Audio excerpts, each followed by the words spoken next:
Fantasy draft season is upon us, and like most people, you're getting ready for some of your favorite drafts to go down in your fantasy leagues. And if you're like me, sometimes you find yourself drafting and you always want to take the exciting pick. You're always looking for the next big thing when it comes to fantasy football, but sometimes the best pick that you can make is the dude that's just going to put in the work for your fantasy team each and every week.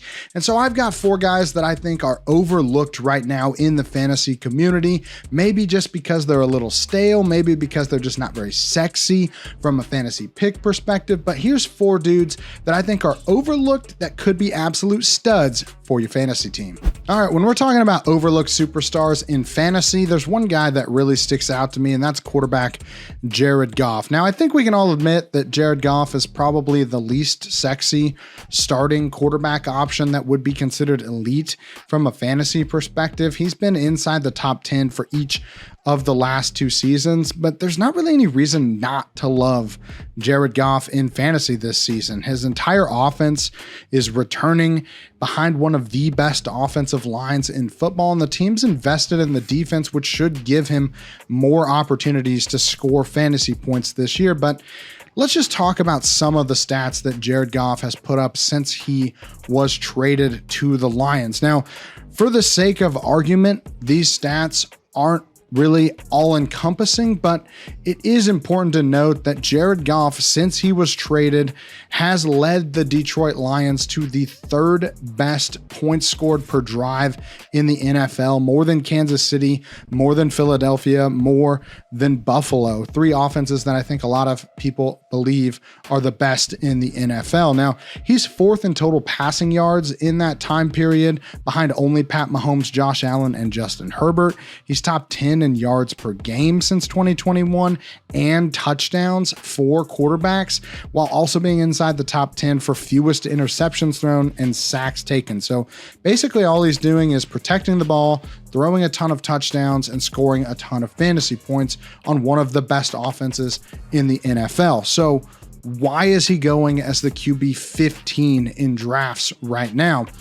Well, I think the answer is that Jared Goff just isn't really that sexy. It's not really a guy that you think when you think league-winning quarterbacks. You don't think about Jared Goff. He's just kind of there.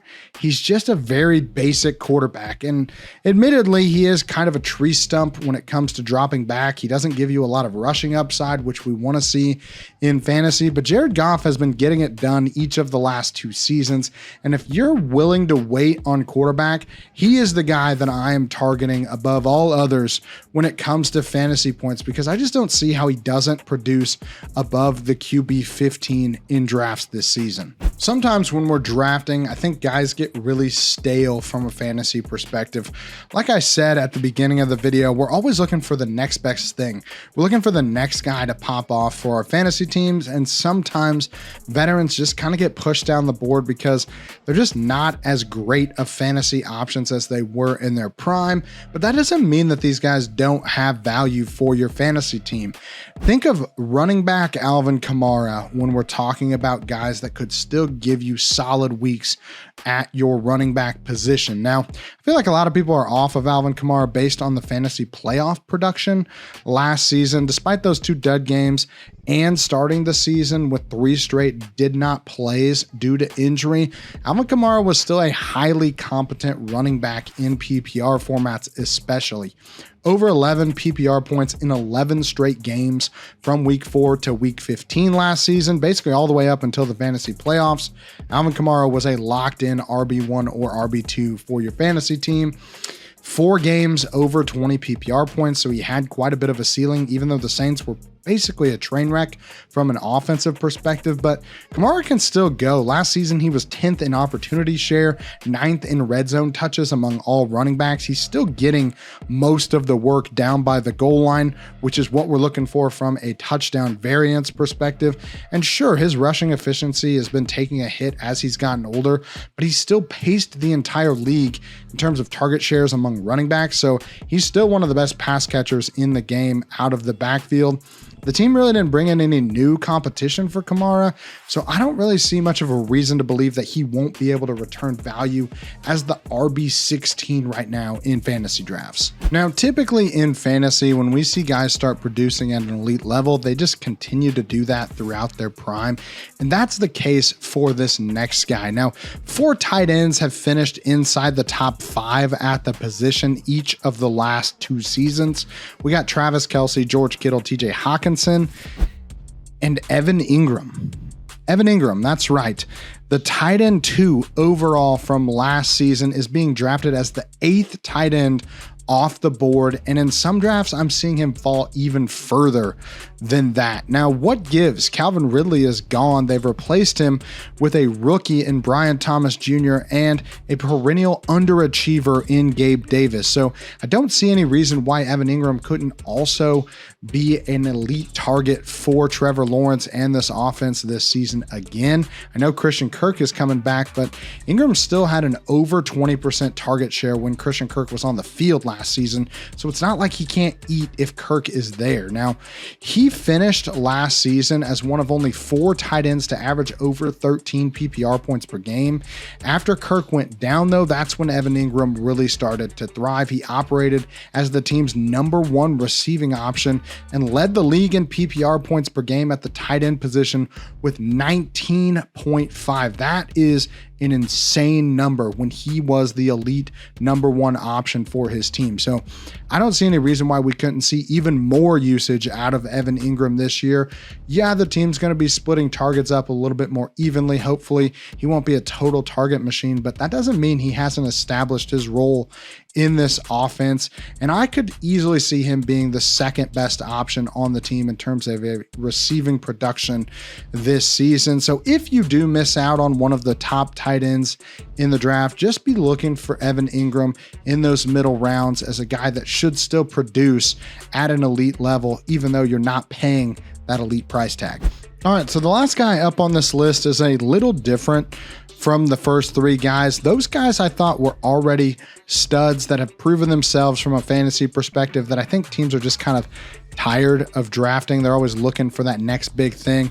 This guy I think actually could be a big thing and has already proven that he can be a big thing, and that's wide receiver Jaden Reed. Now, what if I told you that the wide receiver 10 from week 10 on last season is being drafted outside of the top 30 wide receivers this year?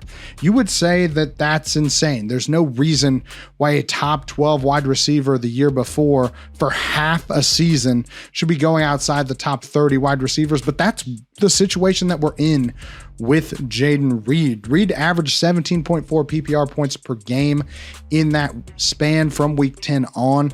When Reed was on the field, he commanded an elite 25% target rate per route run, which means every time he ran a route, 1 out of 4 routes, he was getting a target on that route. He led the team in every major receiving category and total touchdowns with 10, and was a top 12 wide receiver in 33% of the games that he played in last season.